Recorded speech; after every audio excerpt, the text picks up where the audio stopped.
Welcome to Make Today Count, your 20 minutes of fresh conversation served up to inform, educate and inspire an abundant life. I'm your host Ross Dean, and each episode I chat to thought leaders, influencers and experts in their game who all have one thing in common: the desire to go that extra mile, pushing against the status quo to create a richer life for both themselves and those around them, powered by compassion and driven by the need to leave the world that little bit better than when they arrived.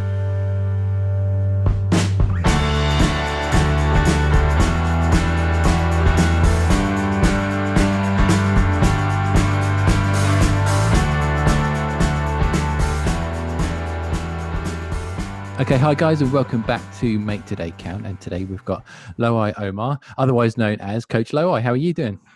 Yeah, I'm good. Thank you, Ross. How are you? I'm really well. Thank you so much for your time today. Thanks for having me. I've been a fan of what you've done. Thank you. And we've got a bit of a better place because we know each other before, and we've been working together. So full transparency. Before we get into the conversation, that you've been coaching me since I think about October, beginning of October, sometime like that. Yeah.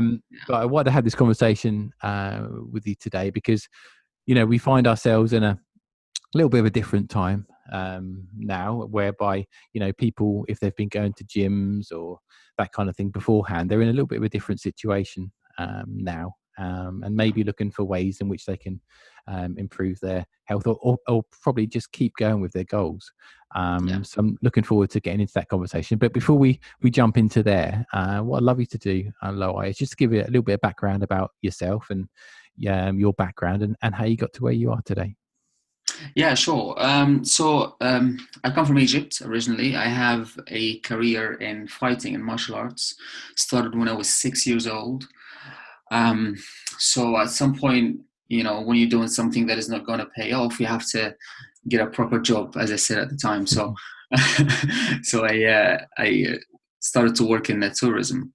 My first job was a chef. I was a chef for a few years. But then as soon as I left my fighting career, I had to find some place to train. So I hit to the gym. I was very lucky to be mentored by some professional athletes at the time. So they taught me all the good stuff, and I fell in love with fitness since that time. And I've had it in Egypt before. I had it as a semi-profession, so I've been helping people. It wasn't a full-time job, but I did it because I enjoyed it so much. And when I came to the UK in 2013, it was the only thing that I wanted to do. So I started working David Lloyd's, spent about a year and a half there.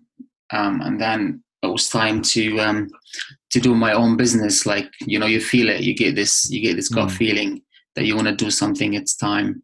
So I went for it. And started a company in 2016. And opened the gym, Beatbox 45. We signed the lease in November last year, so November 2019, and we opened in January.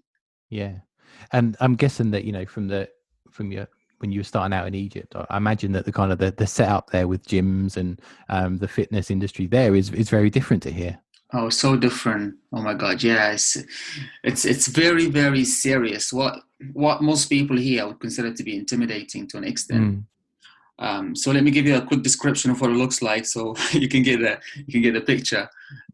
Most gyms that are underground, so you have to step down, go downstairs, like in the basement sort of thing. Okay. And there's a big guys there. A lot of the times they have no t-shirts on.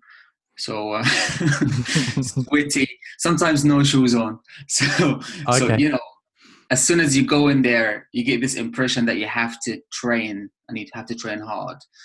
There isn't a lot of treadmills or any friendly equipment, as I call them. It's just lifting. There are some other gyms as well, like, very similar to what we have here, but it's not the common thing. It's not when you say I'm going to the gym, it's more likely that you go into one of the other gyms. Okay. Yeah. And is kind of the culture there? Is it purely kind of a weightlifting type gym? Is that kind of the culture there for fitness, or do they have classes and that kind of stuff like we do here? Yeah, they do. So the classes would be normally in more of the fancy gyms. Okay. So the similar gyms Mm. that we have here in the UK. But the other gyms, yes, it's more weightlifting based. Mm. What's impressive though about these places, Ross, is that you go in there and you have no idea. Like I did, I was 18 at the time. Yeah. And these guys are so kind. They look intimidating, right? Yeah. But they took me under the wing and they told me everything. And they do genuinely try to help everybody there because they have a real passion for fitness. And they do it like every day and to an extent where most guys or most people, would not find it so easy to commit to. Yeah. And so you can see the passion through what they do, and they truly transfer that to people who come to the gym. It doesn't matter Yeah. what shape, what age, what gender you are. You Yeah. truly get a decent amount of useful help. And you mentioned there also that you were a chef in a previous life as well. And was that on cruise ships? Did you say? Is that where the chef 5-star work was? hotels. Yeah. Yeah, yeah. And how did you get into that? Was just kind of what you fell into, or was it something you wanted to do from the start?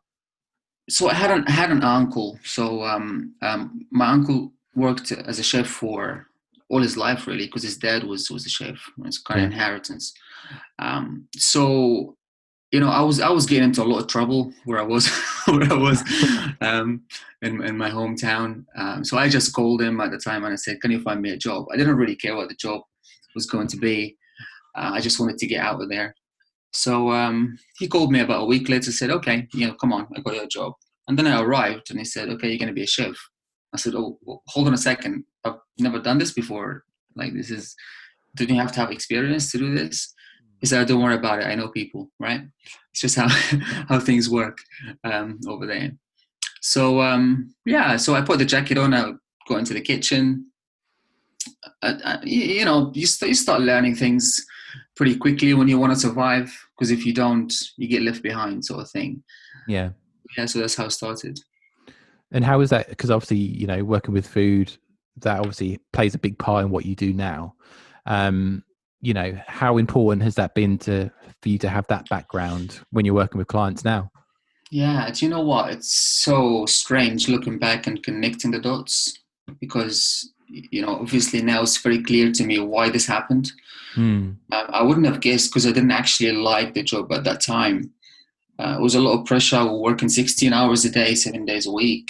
You know, and I was like, crap, I don't have a life. I need, Yeah. to do something for myself. And plus, I remember my first paycheck was, let me try to translate that in English currency so the listeners can understand. Yeah. It was about 20 British pounds for the whole month. Okay. And that's 16 hours a day, Hmm. 7 days a week. Wow. That Okay. was my pay. Yeah. Mm. That was 2006. Okay. And so, you're working a lot of hours, and you're not really doing anything for yourself. And so at the time, you just have to learn, because if you don't learn, you can't stay. Yeah. You have to pull your own weight. And so I had to do it. So it was a lot of pressure, but things work in a funny way. Like Mm. uh, I wouldn't have known that would have benefited me now, right? When Yeah. I'm coaching Yeah. people in nutrition. But it's been huge help. I've had a lot of my clients whom I've met and taken through cooking tips and things, and this one thing was just enough to transform their whole life in terms of being fit and healthy. Mm. Because if I'm being completely honest, eating healthy is great, but if it's boring, it's not sustainable. And I Yeah. think most people know that. Yeah. And how was your English at that point? Had you learned English at school, or was that picked up as part of your work? Or No, so yeah, so that's another thing I really wanted to do when I was in Hurghada, because when you work in the tourism, if you're multilingual, then you have a better chance of succeeding mm. at different things. Yeah. And so English was always the language that I wanted to learn, because I liked it. I don't know why, but I liked it. I didn't Mm. understand it, but I liked it. Uh, so at the time, I was working the same job, so the 16 hours a day, 7 days a week, and I decided to take an English course. So the challenge of not having enough time was there, but I wasn't sleeping. So so I remember, sticking me back a bit now. I remember we were about 12 in a Yeah. staff housing in an apartment, 2-bedroom apartment, so 6 per bedroom. Mm. And at the time I was so grateful, by the way, like I'm not complaining. It was such a nice, like, atmosphere at the time with those guys. Mm. But you realize at some point, if you don't change something, nothing's going to change. So because I didn't like being isolated in the kitchen and I wanted to be with people, I figured I have to learn a language, so I have to learn English. So I would go to that academy to study, and I would probably sleep 3 to 4 hours a night. I would stay, maybe from 12 o'clock to 3 to 4 o'clock at night in a little balcony in this apartment, memorizing words, researching things, repeating things to myself, and so on and so forth. But I tell you what, because I was so hungry to speak English, I was able to speak properly after 2 months, knowing nothing before. Okay. And I remember my teacher saying to me, this is like, I've never seen this before. But I was pushed by my desire to get out of the environment that I was at and to find something better for myself. Yeah. And that was motivation for me. And I've spoken to other people that have come from other countries and have learned English. I know one of the things that has been useful for them is like, TV programs and films and movies and that kind of thing. Were those sort of things available to you in Egypt to kind of help you with learning English? So the first thing I bought when I had a bit of money was a laptop, right? And I remember, certain ways, in which I can learn English. So I was getting English movies, Disney movies to be specific, and I will tell you why Disney movies. Okay. because the actors often really concentrate on the pronunciation. Okay. Yeah. Of the wording, and so it's easier for you to understand, and also a lot of the times they use children language. So when you didn't know the language, it's a lot easier for you to understand. So the simple words. So I figured that out at the time. So I would play the movie on the laptop DVD, and have the subtitles there, and then pause the movie every 2 seconds, get all the words that I don't understand, write it in a notebook, and then translate it, and then memorize it, and then go back to the movie, and then watch it again, without pausing it, just to test myself and the words that I memorized, how much I can understand, sort of thing. So I was doing that pretty much on a daily basis. Yeah. Wow. So you're well versed on all the Disney movies now. You know all the characters and everything. Yeah, at the time, 2006. Yeah. A bit behind them. So why I had this conversation today, as I mentioned before, Loai, was that for many of us now, we're in this kind of lockdown situation, and maybe before we've been going to the gym, maybe we've been going to classes or other ways, and maybe alongside that, during that training, we've been following some kind of regime or approach to eating, which has really been serving us. But when it's human nature sometimes when we're forced into this situation that we're in the moment, it's very easy to kind of lose sight of maybe those goals because you just don't think you're able to do some of this stuff at home. Why do you think it's important that we kind of keep these stuff, both our exercise up and our eating as healthy as we can during these times when we can't go out? Yeah, apart from the obvious reasons that everybody keeps shouting about, keeping yourself healthy, keeping your immune system strong, reduces chance of anything happening, etc. I mean, these are the obvious things. But this, Ross, and I've been pitching this to my team. If you can't progress at the moment, just make sure the least you can do is just to stay, where you are.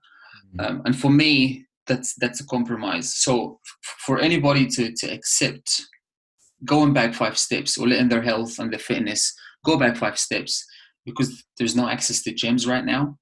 Yeah. I want to tell you this. I've got people literally transform people before, like years ago, just by doing things at home, right? So Yeah. progress is possible, and I know this.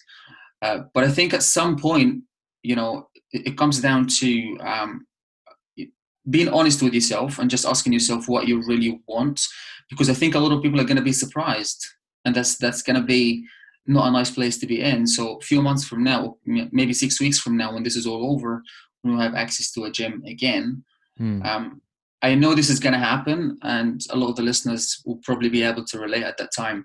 A lot of people are going to go to the gym and they're not going to like it anymore, because they've lost the edge, because they've let everything slip back 10 steps or whatever, depending Yeah. on what you do at that time. But it is very important, because even if you don't make progress right now, you can at least pick it up where you left off after all this is over. And I think that's huge, because if you don't do that, then all it takes is just one pause from what we know, and then all of a sudden you're not doing anything for 3 years, 5 years, right? Yeah. I Um, mean, and it's quite easy to get yeah, stuck back into those old habits. absolutely, yeah, because it's also comfortable. That's Yeah. dangerous. Yeah. And I guess as well, with, the economic situation, the fact that schools have closed, a lot of things are kind of up in the air at the moment. And I guess families have got a lot more to kind of deal with, I guess, on a day-to-day basis, even though they're not Yeah. going out and doing their day-to-day. There's a lot more things that are kind of on their plate, I guess, Yeah, and in a also, day. I'm an observer, so I love to observe people's psychology when they go through a fitness journey. Mm, So I love to kind of break things down, um, and the periods in which they have gone through, and the changes they have gone through a fitness journey. Um, and one of the biggest things that people do for themselves is, elevate their self-esteem, elevate their confidence when they do something with a mm, purpose, right? So, for example, I can see a lot of confusion in the eyes of the guy who runs on the treadmill without a clear purpose, right? yeah. But I can see a spark and passion in the eyes of someone who's doing a program to progress, to get something out of it. And it comes down to the intention, and perhaps getting the right guidance maybe. But when you do something for yourself, when you do something that you know is good for yourself, all of a sudden your state of mind, and everything changes inside of you, because you're doing something that is good for you, and the purpose Mm, is huge, right? So if you really truly want to help yourself be happier at a time where it's super important, I think this is really, really important, because just plodding along and let things come to you and just take them as they come definitely isn't the way to be happy. yeah. Yeah. And why do you think, we've spoken about, so for the people that have been visiting gyms, prior to lockdown and now they're in that situation, there's also a lot of people that, if anything, this type of time gives you time to think. You've got a lot more time on your hands. And I'm guessing there's probably a lot of people that are sitting there now thinking, I wasn't training before. I've got this time now. I can maybe use it to kind of progress. But why do you think we kind of put this stuff off? Why is the person haven't sort of engaged in that kind of training before? Why do you think it is that we kind of put some of this stuff off when it comes to both exercise and eating well? Is it just habit that we've got into? Yeah. So I think it comes down to priorities. I'm going to be really honest here, Mm, because if anyone who's listening to this had this honest conversation with themselves, they can easily highlight the priorities of their day-to-day lives. mm, Um, and some people might say, of course, my health is a priority, and of course, my fitness and my happiness is a priority. And by the way, fitness is, the biggest reason that I've ever known to transform people mentally. By the way, yeah. um, I've never known anything as strong, as powerful, and as fast as fitness, because you do something for yourself. So a lot of people like to think they prioritize their health, but when you look at their actions, they don't really do that. And I would say, you need to have this conversation with yourself, and what your time goes to is what your priorities are. And at this time, like you said, we have the time, right? And a lot of people are realizing now time is actually is a huge value at the moment, because we're getting a lot of it and we didn't have that before. And all of a sudden, right, what do I do? Like binge on Netflix programs, or do something for myself. Um, yeah, it's just one of those things, and I think people have to be honest and have the conversation. Say, what do I want to get out of this? Because the thing is, before, even if you don't have the money to hire a professional, fitness instructor or personal trainer or nutritionist or whatever, um, there's a lot of guidance now is going online. I don't know if you noticed, but there's a lot of advice online now, because we as fitness professionals, we know people are at home, right? Yeah. So all the focus and all the effort is now went to the online space, right? So it's very easy for anyone now to go online and find something that they can do, right? And so I don't think there's no excuse anymore. The time is there, the guidance is there, and it's just a matter of having this honest conversation with yourself and saying, right, I haven't done anything before. Maybe I was lying to myself a little bit about my priorities, but now I have the time and I have the resources to do it, so I will just go for it. Yeah. And I think also, it's one of these things that you don't kind of know until you've experienced it, but there's all these kind of holistic type of knock-on effects to increasing your fitness or eating well.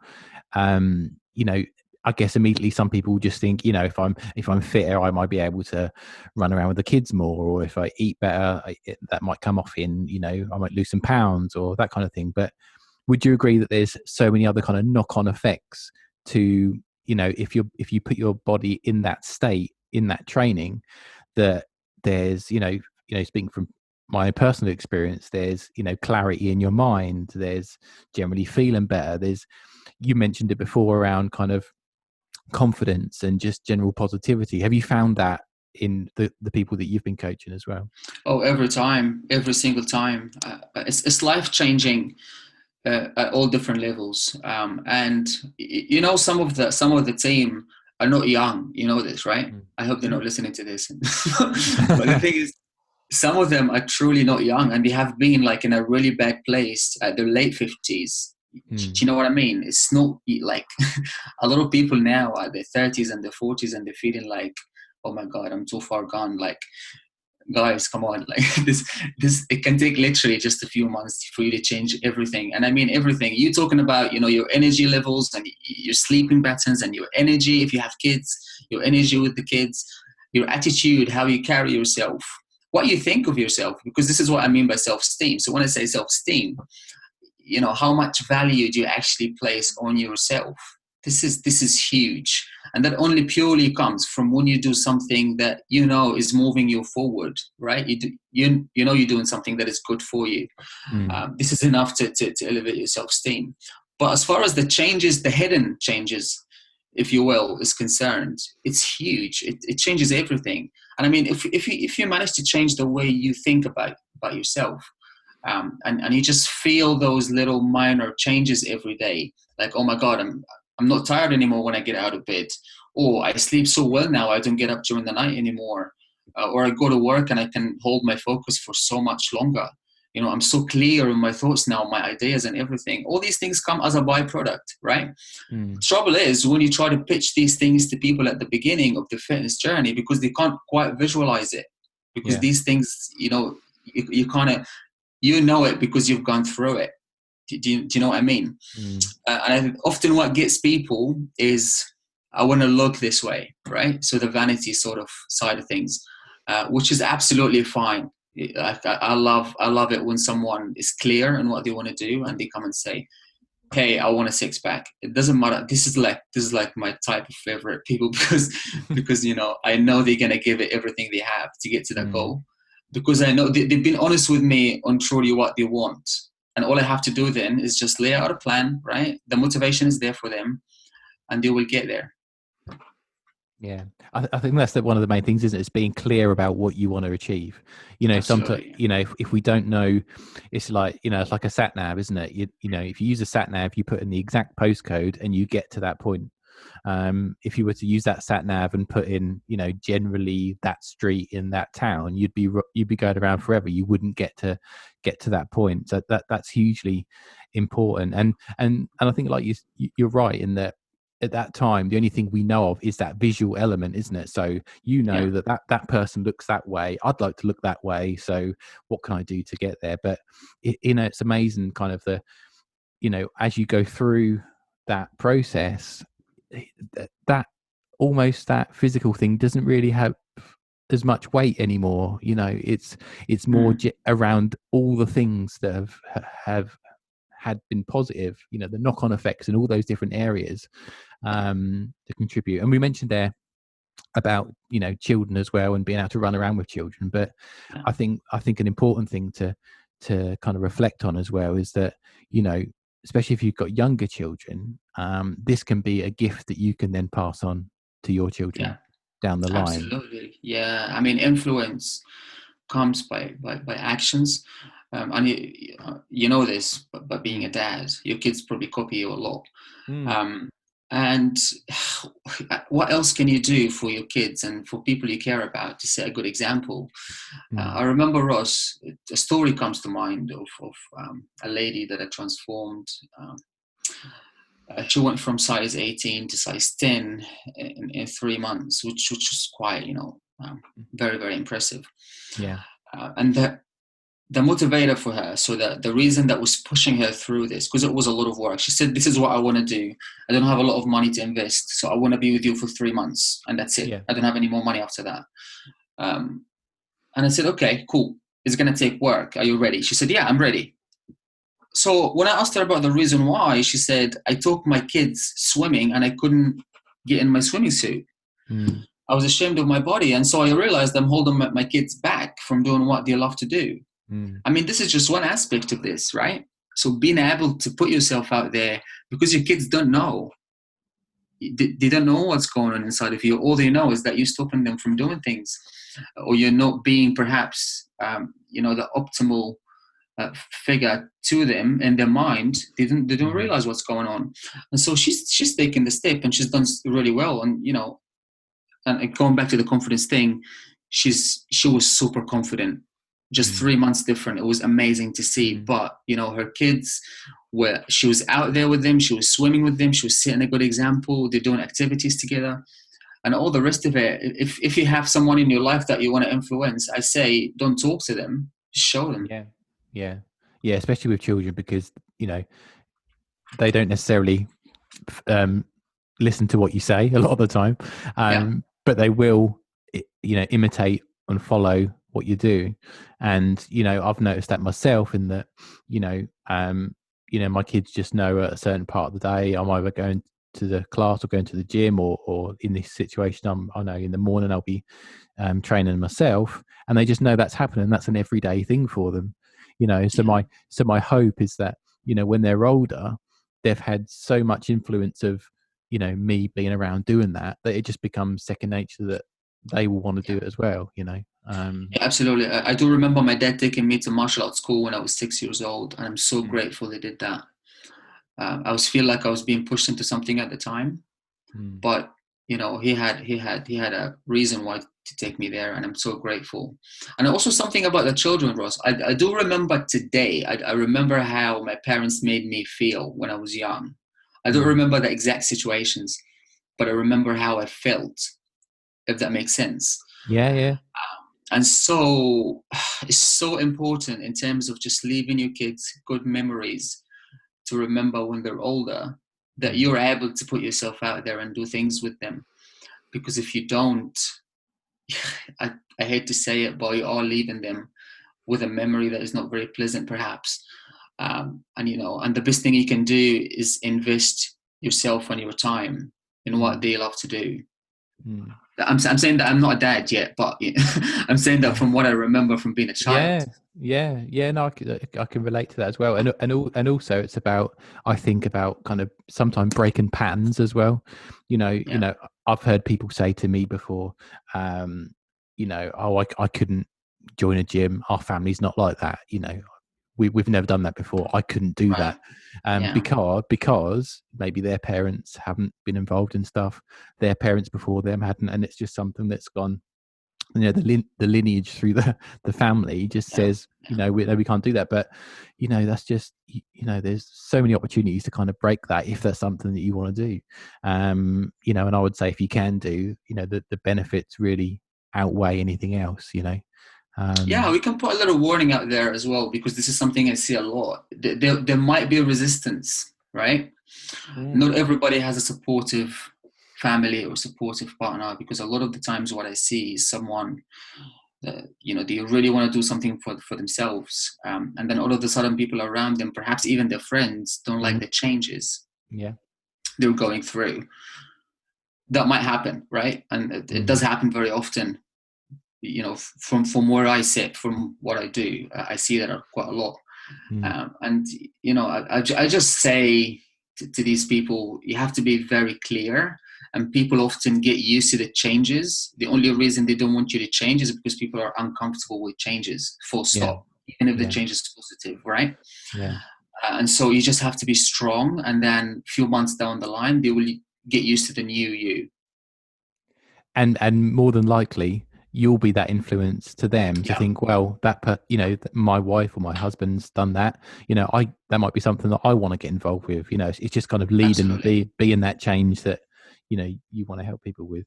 I want to kind of break it down into a couple of things, because I know that two things are super important around what you do is around movement and exercise, as well as food. So I want to start off by exercise, because I think there's quite a lot of questions that people would want to have around some of this Hmm. stuff.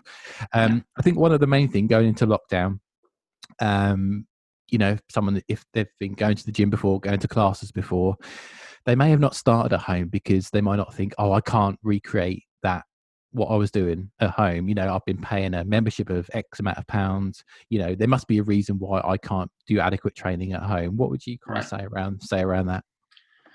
I mean, let me answer this with a question. With a question. You know what's coming, don't you? Yeah. You have been doing both. So, what do you think of your online training program? Is it tough? Is it easy? What do you think? Me personally, Yeah, yeah. Yeah, it's tough. It's a little bit different in the approach, but generally the elements of movement and the elements of using weights and that kind of stuff is generally the same. yeah. Okay, so I'm gonna take that as the beginning of my answer. So it comes down to structure. Yes. Yeah.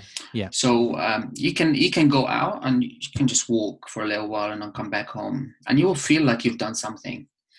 Um, but this is not really a structure. This is something random. You go out when you feel like going out. Mm, So following a structure, to me, comes from being held accountable by somebody. And the highest form of accountability to me is having a coach, right? yeah. But accountability can also come from family members. It can come from Hmm. friends. Someone that they're giving you their time to do something with. And that's also something to think about, because a lot of people think, in order for me to succeed, I have to train with someone. Well, you'll succeed quicker, but it's not always the case. You can succeed without training with someone. And so structure is gonna come to mind as the first thing to say with this. If you're following a pre-planned program, trust me, you don't need the fancy gym equipment to have a good workout. Um, and also, like you said earlier, the factor of time. Mm, It's leisure at the moment. We never had that before, but now we do. So doing things more frequently than you were at a mm, gym is now possible, and that just takes the effectiveness up quite a bit, right? mm, So training at home, following a clear structure, having a decent amount of education on how to execute those programs that you can do at home with no equipment, mm. can be actually more beneficial than going to the gym and not quite knowing what to do, or going on a treadmill, or just going on every machine for a little while without a clear structure or a clear goal, if that makes sense. Yeah. So the priority for me would be having a structure, having a goal, and then what you use to get there will actually come second. There's a few things I'm hearing there, which I just want to touch upon because I think they're really important. I Yeah. think when we talk about online, I think there's different facets of online training, like any Mhm. sort of, if you're learning about business or if you're learning about exercise or anything, I can go on to YouTube today and I can learn I could follow a short exercise routine online. Okay. But as you said before, around the accountability, am I going to go and watch that every day?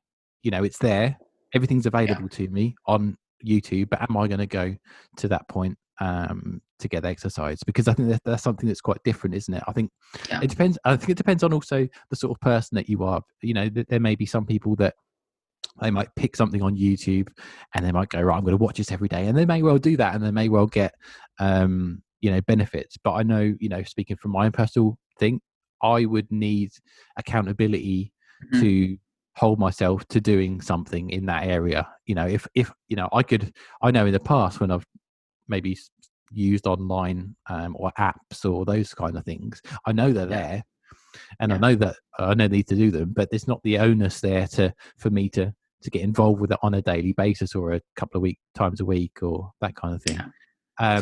So I think that's really important to consider that although it's online, it's not necessarily something that's structured and has accountability in that way. No, no, no. You're absolutely right. I mean, I can sit here and give a very good motivational speech to people who listen to this.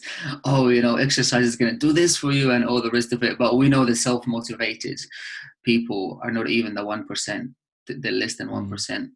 And so most people need some form of accountability. And like I said earlier, coaching is the highest form of accountability. But um, if you don't have access to coaching, then perhaps you can get into a community where people mm, push each other. So you will look bad if you don't do what you're supposed to do, if that makes sense. yeah. Or at least you wouldn't fit in if you don't do what you're supposed to do, because that's a huge motivator in just everyday life. The reason people do things a lot of the times is because they want to fit in. Mm, And so when you surround yourself with positive, like-minded people, mm, um, all of a sudden you're doing what they're doing, right? yeah. And so, but having said that, now coaching online and what you were talking about, the accountability part that comes with coaching online, again, is not included in every online program that you do. Mm, Yes. So part of yeah. my market research, I'm going to give you a little business insight here on what I do. Is I actually subscribe to the most successful training programs out there when they come out, just to see what they're doing, if I can learn something, if I can do something better, etc. Yeah. It's just part of my market research. And I can tell you this, the thing that that always gets my attention is that there is not enough accountability, right? Mm, There is not enough, communication and enough setting goals and milestones and all the rest of it. And so if you can find a coach that can hold you accountable, trust me, you are winning. This is mm, so, so important. If you're not accountable to what you're doing, the chances are you're going to slip, because at some point you're going to have to choose between sitting down on the sofa and watching that Netflix program, yeah. right? Or getting up and doing something, depending on the kind of person you are. But most people would sit down and watch that program. Mm. It's that old adage of pleasure and pain. Everyone goes towards pleasure and away from pain, and Yes. but in these early stages, if you can if there is something that you particularly want to do, especially around fitness, and I'm just speaking from my own experience here, Mhm. if you want it that much and you lean into it, that pain quite quickly becomes pleasure in itself. Um, Yeah. and at that point, I think that's really kind of the turning point. If you can get yourself to there, so maybe there's resistance at first, but if you can get to the point where you get that momentum and you start to see results and you start Yeah. to feel a bit better, that's the point where it kind of twists itself on its head. So it's then not something that you're pulling away from, but actually looking forward to and enjoying. Do you know how long is the period where people actually start to enjoy exercise? I I don't know what What was it generally. from your personal experience? Uh, I would say probably um, quite quick, I would say. Yeah. Probably a couple of weeks, probably. Yeah. Okay. Cool. So I do actually remember your first session, right? Yeah. Um, I nearly, I I nearly wasn't here. We might not have been having this was, conversation here right now. I was yeah, exactly what I thought at the time. But I was so impressed. Seriously, I was so impressed by how you pushed yourself because I could see how much you wanted this.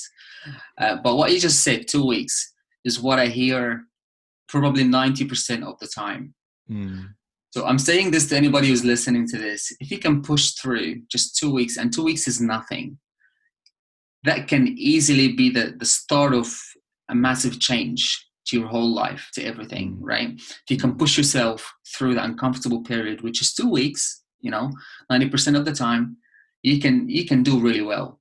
But like you said, knowing you're going to do something and it's painful at the beginning, or it's uncomfortable, it's not easy to mm. do. And if you can push yourself, if you can be mentally strong enough to take yourself there to that place, 2 weeks in, imagine starting to enjoy exercise just because you've Mm. done it for 2 weeks. I think it's a no-brainer. Yeah.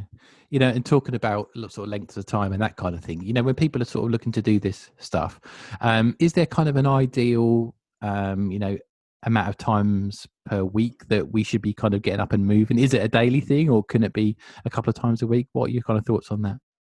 Frequency in terms of how often you do the sessions, Yeah. it does really depend on the nature of training. So some training will need you to recover, Yeah. and some training your body will recover from very quickly, less than 24 hours. And so generally, if you haven't done anything before and you do maybe something like press-ups, that will hurt you for quite a few days afterwards, right? Yeah. Yeah. but but your body gets used to things, right? So the recovery time kind of gets sped up after a little while. So in terms of frequency, if you're starting, I'm gonna divide it here. If you're just starting and you haven't been doing anything before, I would say if you can get in 3 sessions a week, that's good, Mm. right? How Yeah. long? If the sessions are intense, which you should be, because I would never recommend anyone to go out there and run for hours, right? Yeah. Any running will happen. I mean, I'm not a big fan of running as the first, go-to exercise anyway, because of Mm. the side effect that it comes with, elevating stress hormone levels and maybe some knee problems, the impact, or the rest of it. I say, run for 20 minutes or walk, right?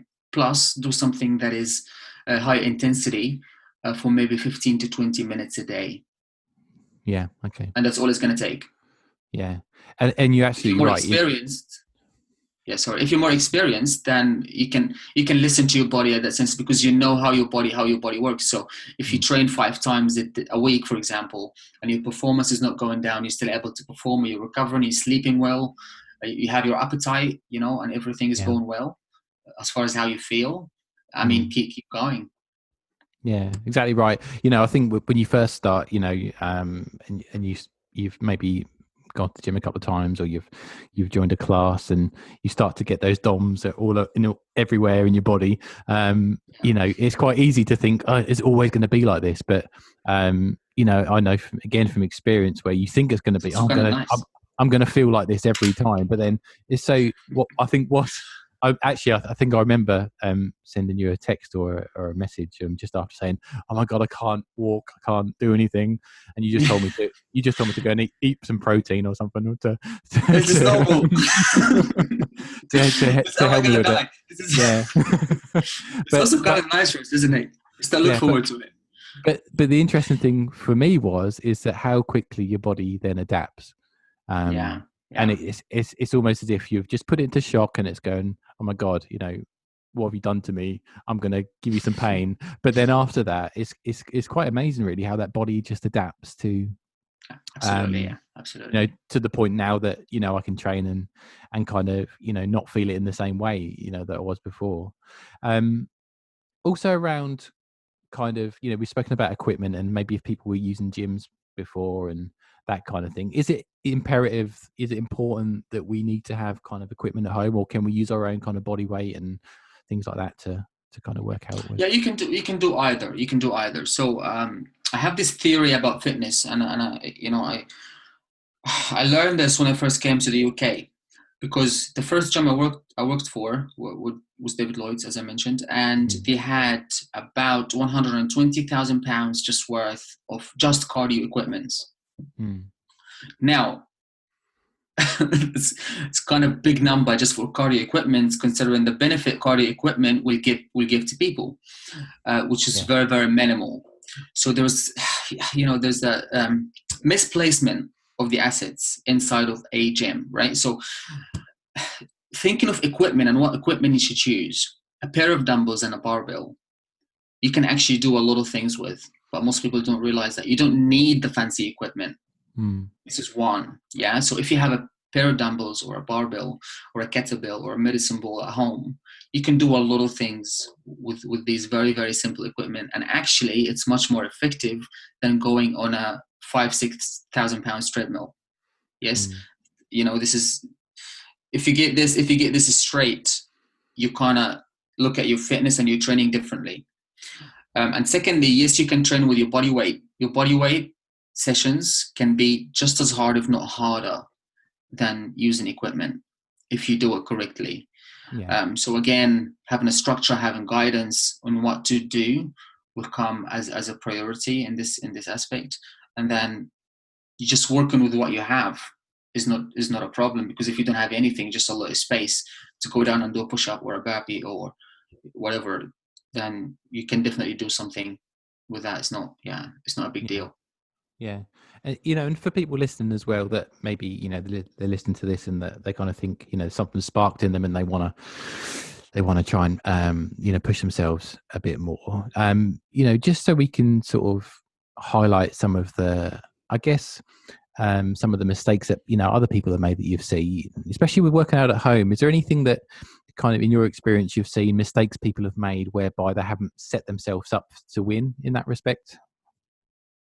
Yeah, not going all in would be the first thing that comes to mind. So Okay. the mentality of I'm gonna try it for a couple of days and see how I feel. Okay. Yeah.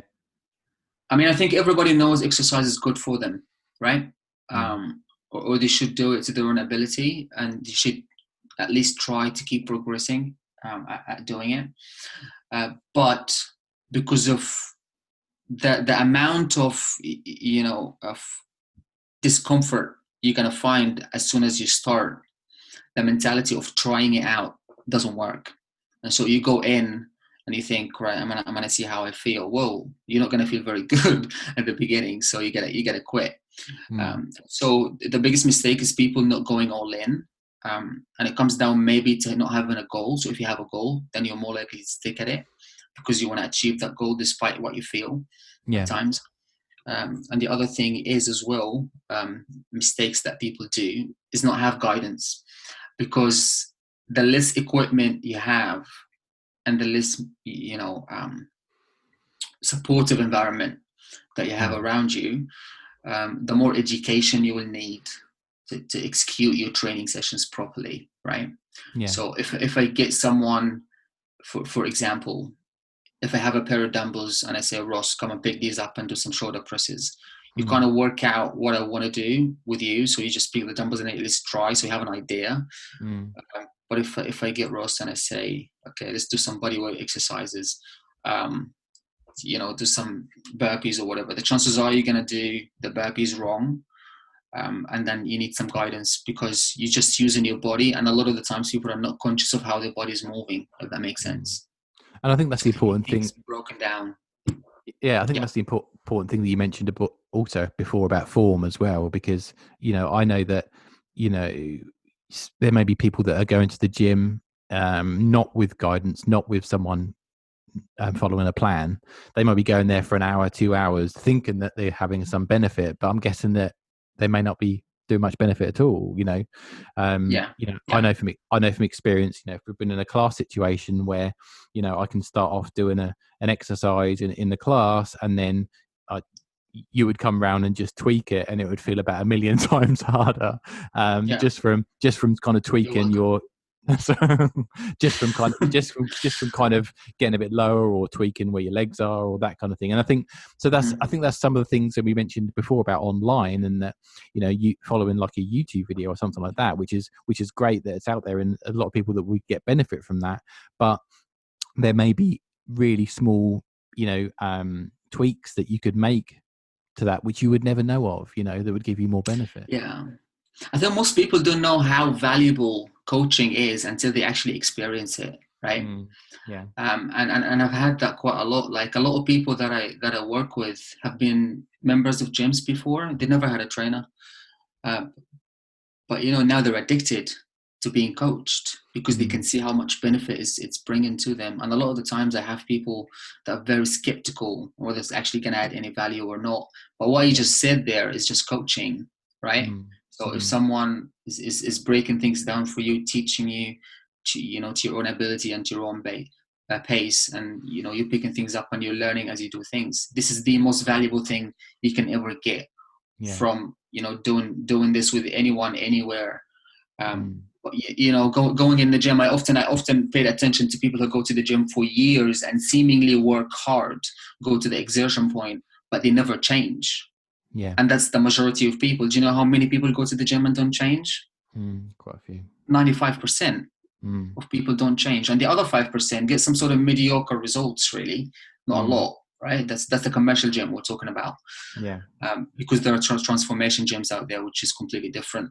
But commercial gyms, big gyms, people don't do well because they don't have the guidance, because the coaching is not there for them. And a lot of the times, to be fair, they have a reason not to take it, because don't mean to be cynical or negative about the industry, because the level of coaching a lot of the times is not up to scratch to help people as well.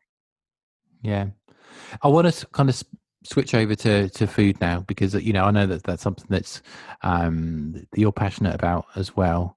My favorite topic, yeah. Yeah, I mean, we've spoken about exercise and how the importance of that, but versus that, how effective or how important is what we put in our mouths as important as how we're moving? It's more important. It's way more important. So food is the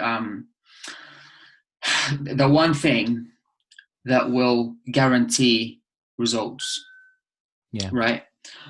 And the reason I'm saying that is because it's very clear and it's very obvious straight away. If you're not making sort of much effort in terms of what you eat and changing your eating habits, you're not going to get results. And I think everybody knows that, because everybody has tried at some point to do something, just from an exercise perspective, and they had no change. And so that makes food much more important than exercise. In fact, I have had people making a lot of physical changes just by food. And Russ, I'm a nutritionist as well. And so food for me is a separate thing. It's not really. So I don't give people nutrition plans because they train with me. I give them nutrition plans because it's what should be done regardless, even if you're not exercising, because eating healthy is the baseline, right? This is how important this is. Eating healthy is the baseline for everything that you do. And if you don't have that nailed before you start exercising, the benefit of the exercise and all the discomfort and all the pain you're going to go through is going to go to waste. Yeah. And I know with a lot of these things, it's all about planning, really, isn't it? And planning around, having a plan that you're working towards, but then also planning the day to day, because it can be so easy, especially in the time that we're at now, whereby, you're at home more, you're around food more. What kind of tips would you give people around kind of how to effectively plan what they're sort of eating day to day? Oh yeah, good question. Don't buy the things you shouldn't eat. Is number one. If you go to the supermarket and you're going to be tempted by this particular food, don't buy it. Or at least, the least you can do here is agree on one day of the week in which you can have a treat, right? Yeah. So you have something to look forward to. You're not completely depriving yourself from what you enjoy. So it's more likely then for you to stick at or be good for the other 6 days.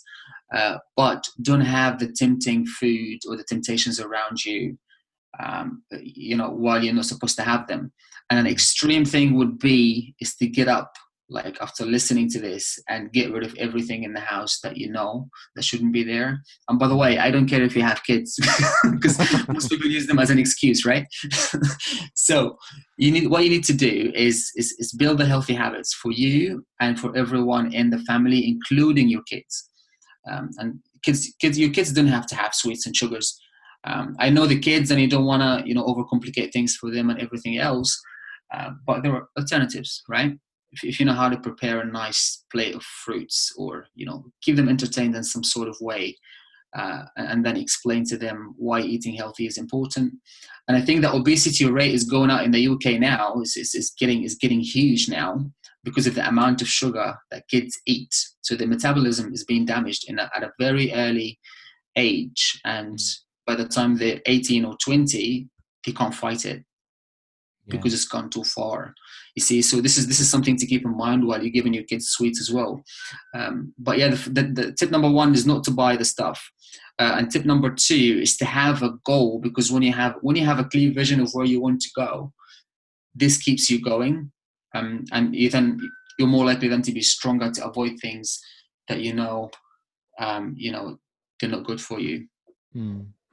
Yeah, no, definitely. And I think also as well, if you are training alongside, your diet as well, I think, if that you're working hard in the classes or at the gym or as part of your training, you almost kind of get to a point where you don't want to eat some of that stuff, because it's going to be detrimental to the work that you're putting in, with the exercise. Absolutely, yeah. This is where the goals will come in, because if you put this in your mouth, you'll be compromising on what you really want for yourself. So you have some sort of contradictory thought going on, trying to fight the original thought, which is, okay, go and pick up a bar of chocolate because it's nice. The other thought would be, hold on, that's going to put me back a little bit from what I want to achieve. And this is where things that I do are really beneficial with my team, like challenges and things like that, because there's a very clear destination they have in mind, they hold in their mind while they're executing the nutrition plan and the training plan. And I think that's a huge thing in terms of, keeping people on track. If you truly want to be on track, if you want to hold yourself accountable to a plan, you better be doing that plan for a reason, and not just because it's good for me, if that makes sense, right? Yeah. And the other thing is, the last advice I would give is get into a community where picking up that bar of chocolate isn't the norm, right? So where other people are not supposed to be doing this, so consider yourself to be part of a team, and this team should be pushing you in the right direction. Yeah. We're in a time where, we can pick up Instagram, we can pick up Facebook, and, even on the TV with adverts and that kind of thing, and there are so many kind of approaches to, what we would call healthier eating, different diets, different approaches to what we're doing, and I think to a lot of people, it can be, it can be quite noisy, all that stuff, and kind of knowing where to put our time, what's the best thing for us. What kind of advice would you give to someone that maybe has tried some of these other diets, maybe haven't had the results, or they have had the results and then it's kind of gone back to normal? Is it diets that we should be following, or is it kind of adopting a new kind of lifestyle generally that is more kind of beneficial to us? Okay, so when we talk about lifestyle, that's a huge question, because I think everybody is struggling with this at the moment, because you're right, there's a lot of noise out there, and there's a lot of people who are not qualified to talk in nutrition, but they still do, because there isn't any form of accountability there, to stop them from doing so. But a lot of the times it's damaging, and so when you follow a diet, the first thing that you think of, and this is some sort of indication for you, not you, but anyone who's listening to this,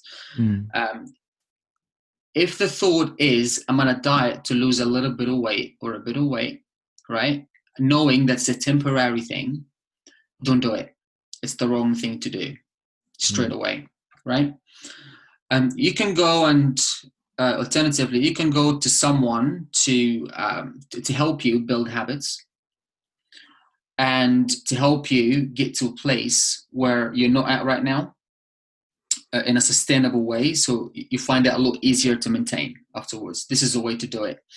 And I often differ between eating healthy and eating for a specific goal as well, because these are two different things. So eating healthy is what everybody should do, and that's what we're talking about right here. So just knowing that you're eating food, fresh food from the land. But you know, a lot of people get bored of healthy food. So what is the solution there? And to me, this is probably one of the biggest things that hold people back from eating healthy, because healthy food to them is boring. And so I say you have to learn how to cook, right? If you genuinely enjoy your time in the kitchen, if you cook food for people in your family that you know they're going to enjoy it, you're more likely then to spend some time in the kitchen and to enjoy that time if you're good at it, right?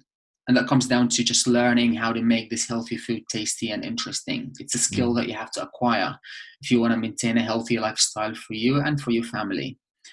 And it's just not negotiable for me, because if you don't, it's a matter of time before you quit eating healthy because it's boring, right? Yeah. The microwave meals and the things you pick from the shelf from the supermarket, they're not healthy. They have been designed to sell. They have been designed to be tasty. They have been designed to last in the shelf for a long time. And that's counterproductive to the human health before anything else. And so food is a very, very big subject, but the one thing I would say is eat from the land. Anything that has been processed or we have interfered in as humans is not generally good for us. But making this healthy food more interesting is that skill that I consider to be more important than training, than the skill of training, if you want to be healthy. So yeah, so it's a simple answer. It might be obvious, but trust me, it works. And if you start going, you know, into the deep things, why people should eat carbohydrates, why they shouldn't, and all these things are individual. Some people deal well with carbohydrates and some people don't. Nobody should ever show up and say everybody should do a ketogenic diet. That's not true. Ketogenic diet is actually damaging more than it helps in a lot of cases. And so, you know, a lot of people who pitch general ideas to everybody, it's just not right, because people are different. But the one thing that we agree on is that everybody should be eating healthy, and this is the way to do it. I think one of the misconceptions as well is that, you know, when people think they want to eat healthy, as if they need to eat less and that they'll be hungry. But again, you know, I know from personal experience that, you know, when we first started to work together, I was eating more than I'd ever had in my life. You know, it was it's the biggest mistake. It's when people eat less, it's the biggest mistake they can ever do, especially at the beginning. And also if you train, and if you're training as well, I'm guessing that you need that to then fuel your body to do the workouts as well. Well, yeah. So your body needs the building blocks and you know, the recovery environment to recover from the training. Otherwise, you wouldn't be able to perform in these sessions. And that's why some people look like zombies after 2 or 3 weeks of training. I met this lady once in a gym, and she said, "Hey, I need your advice." I said, "Yeah, sure." You know, I'm known to give everybody advice when I was before I opened the gym. So people will come to me and ask me often. She said, "I'm doing this diet, but I'm not losing any weight." I said, "What diet are you doing?" She said, "The cabbage soup." I said, "What is the cabbage soup diet?" It was the first time I heard of this diet. And apparently it's just cabbage soup, all they eat all day. And, you know, she didn't look very well. And I said to her, "Right, you do realize this actually gonna like really hurt you in the future." The one thing that we know with age at the moment is what most people, you know, kind of know, but they kind of try to ignore at the same time, is that our metabolism gets slower with age, right? So your metabolism while you're 25 is not the same as when you were 40 or 45, right? And everybody knows that, but you do things to enhance the process of slowing up your metabolism even more, such as eating less. This is the quickest way to make your metabolism deficient, or to make your body deficient. And so what you want to do is you want to go the other way. Surely, if your metabolism is slowing down by nature just because of the age factor, you want to fight that, right? You want to try and speed up your metabolism. And the best way to do that, I give you the most simplistic advice you'll ever hear about this in this subject: exercise more and eat more from the good stuff. Don't exercise more and eat less. It's about the worst thing you can ever do for your body. Yeah, no, definitely. We've spoken about exercise, we've spoken about food. I think one of the most kind of thing that isn't talked about a lot of the time is around kind of like community and support. Because we touched upon it before. There may be a lot of people that kind of have always known that they want to kind of enhance their lives in certain ways, but maybe they've got partners or family members that have in the best will in the world, they love them, but they just not supportive in those Yes. ways. How important, I mean, you run classes, you are now coaching people online in kind of group situations. How important do you think community is for adopting some of these habits? Yeah, I'll tell you a little secret here, Ross. I didn't think it was important before I started Reshape. When I started Reshape back in 2006, so all I was thinking about is a transformation program, and I was thinking so much about nutrition, exercise, right, and lifestyle sort of change. And I learned that as I did the program, right? So I learned that community is about the most valuable thing you will gain out of this environment. Because if the community is not there, it just changes everything. And if the community is there, you will experience such a fun and enjoyable journey despite the hardship of training at times and all the discomfort that you go through with everything else. But this is the one thing that will keep you going.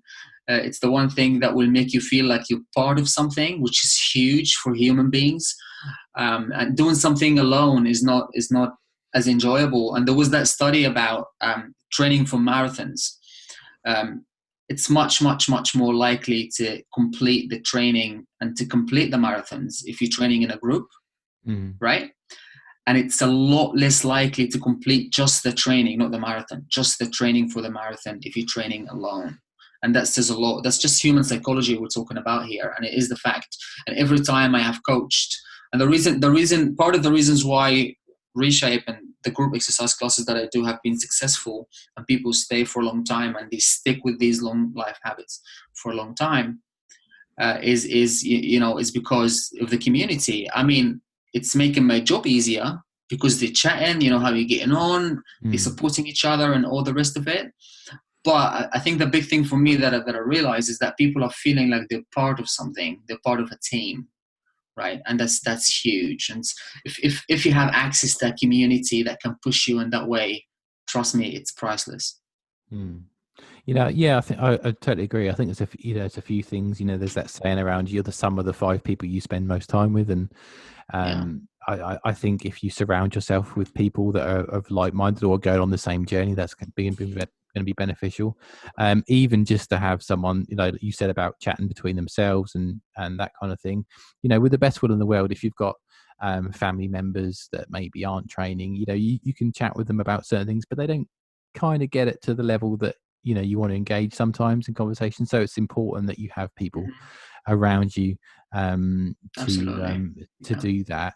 And kind of talking about sort of coaching in a more general sense, there's going to be a lot of people that are listening to this that maybe think, oh, this is maybe something I want to get into, and offline or online, just talking about coaches, in your experience, what should someone be looking out for when they're looking for a coach to work with?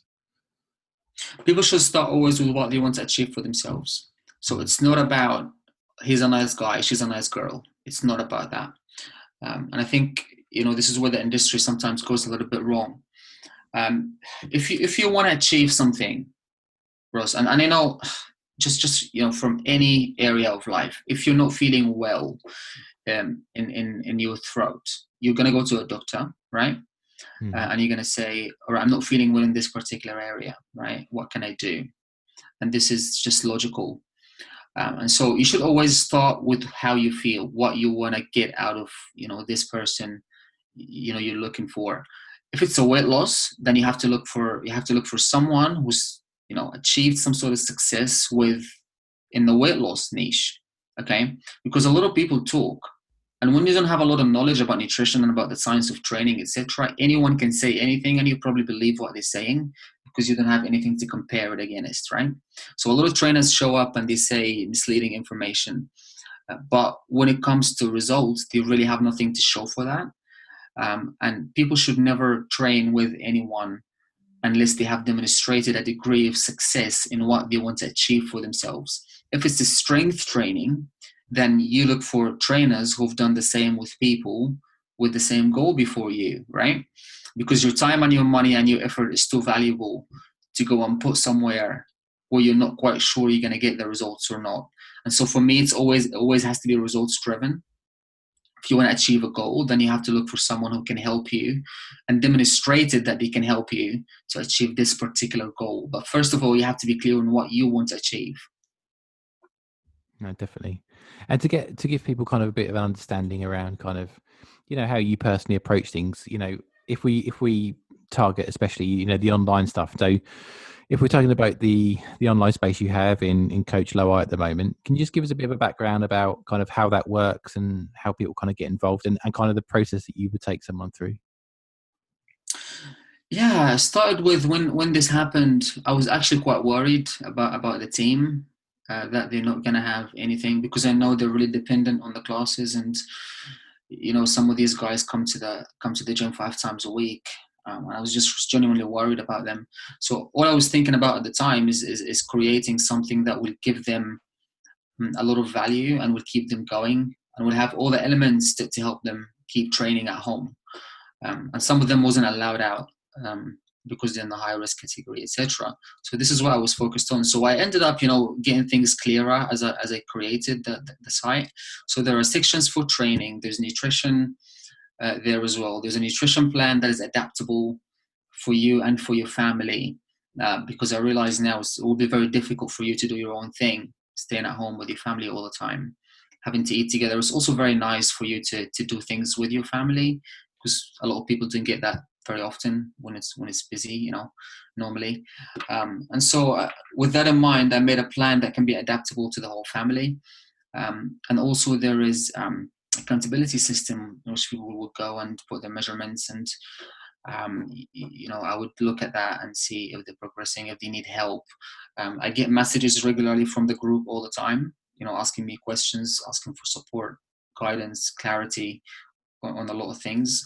So the support is there from my side. The support is there from the group. One of the things I found out the other day is that someone in the group was feeling down, and then another one of the group, talked to them, and they had a phone call, and everything was fine afterwards, which is beautiful. It's like you end up making friends with a lot of people. There is tips breaking things down on how to do exercises right. There is I think the whole thing, if you think about or the cooking masterclass is also coming up soon. And that's the skill I was talking to you about earlier. So learning how to cook healthy food from the land. There's been a lot of cooking courses around, right? And a lot of people have done a cooking course before, so which they end up, you go learn how to make a curry, for example, and then have a couple of drinks, and then go back home. But I have never seen a healthy cooking course, right? So just focused on health and what you should be using in your ingredients and what you shouldn't be using. And there's an educational side to that as well. So why you should be using this and why you shouldn't be using this and why you shouldn't mix these two things together, etc. So there's a lot of education on that one. So the cooking masterclass is there, and that's something I always wanted to do because of my background as a chef. And I think there's a lot of things to be transferred to people here in terms of skills in the kitchen. And so this is also starting next week. So I think we've made something that is quite comprehensive, and it can truly help someone if they sit at home right now having a lot of time and kind of missing the structure before to go on what to do. I think this is that really can help. And for the person that's kind of listened to this, maybe they haven't been to a gym before and they want to get involved with something at home whilst they've got this time. Is it something that someone can get into when they haven't had much previous experience in kind of moving in exercise and the gym and that kind of stuff? Yeah, absolutely. The levels are always there. So for every I mean, you know this from training with me, Ross. For every move that seems hard, I break it down and I give an easy option for people to do. Um, the kicker here, though, is that it's always going to feel like challenging, and if it's not, you're not going to get anywhere, right? Mm. And this is where coaching is going to come in. So I have to push you out of your comfort zone constantly, to make you adapt to the next level, to what you would be able to do. Because I look at you in terms of what you would be able to do, not of what you can do right now. Taking what you can do right now in consideration, obviously, and doing things safe and secure and everything. But I don't want to keep you at that level. I want you to progress. So it doesn't matter, whether you've done fitness before or not. And I mean, when you came to Reshape, bros, it was quite a while, since you've done any exercise, wasn't it? And you did find it challenging. Yeah. But No. look at you now. You're a machine. Yeah, I think that is the thing. It's just persistence. If you can stick with it, and you have that goal, and you understand what the benefits would be if you just give it a chance. Whatever levels Absolutely. of fitness you're at, there's always ways that you can kind of get into this stuff. And I've seen from the. But it also comes down to utilizing the assets that you have right now, all the time you have right now. Imagine when things go Yeah, back to normal and the gyms are open, you can make a yeah, head start. This is yeah. amazing. No, definitely.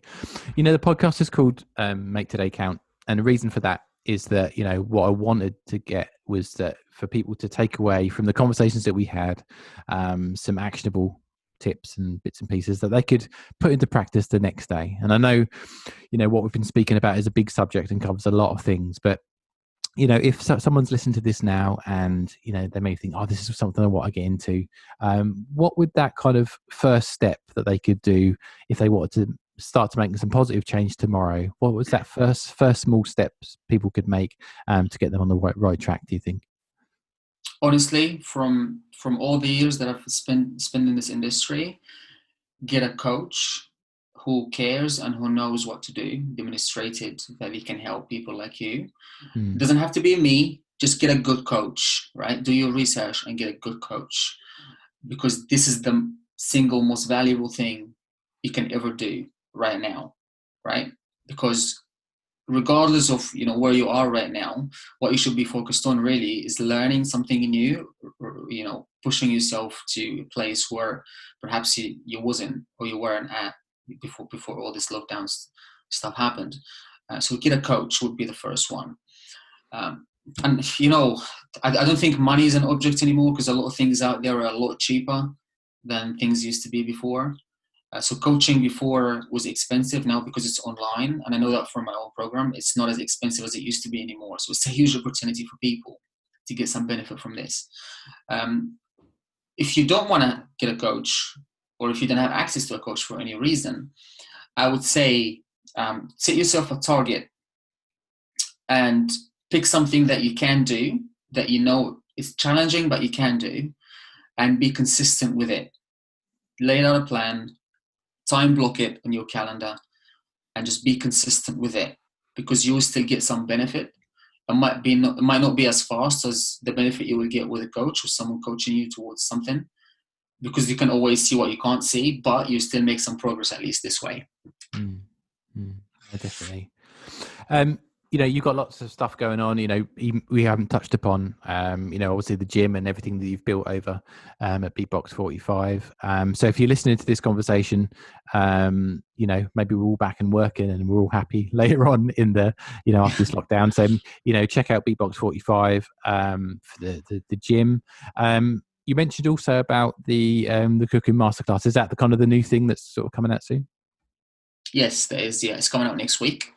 And it's just purely like real-time cooking, not as in live sessions, but the videos are quite long because people are meant to cook with me. Yeah. And it's all based around taking healthy, natural ingredients and then making them into something that enjoyable, that you and your family will enjoy. And just learning the little simple tips and tricks that I've learned from my career as a professional chef.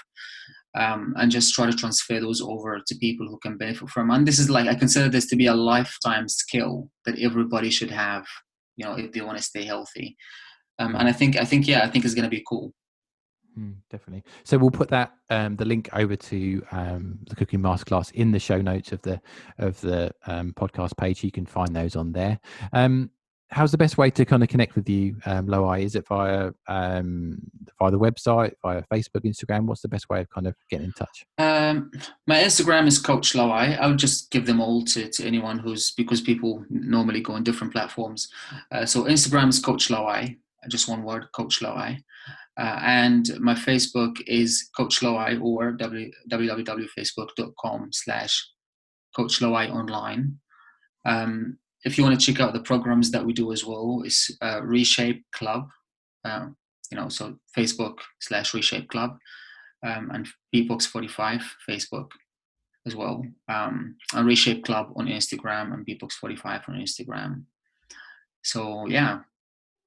Perfect. The website for the online program, if someone wants to check that out, is online.coachloai.com. Perfect. And as I say, we'll put those in the show notes as well. So if you can go over there and click straight through to any of those areas.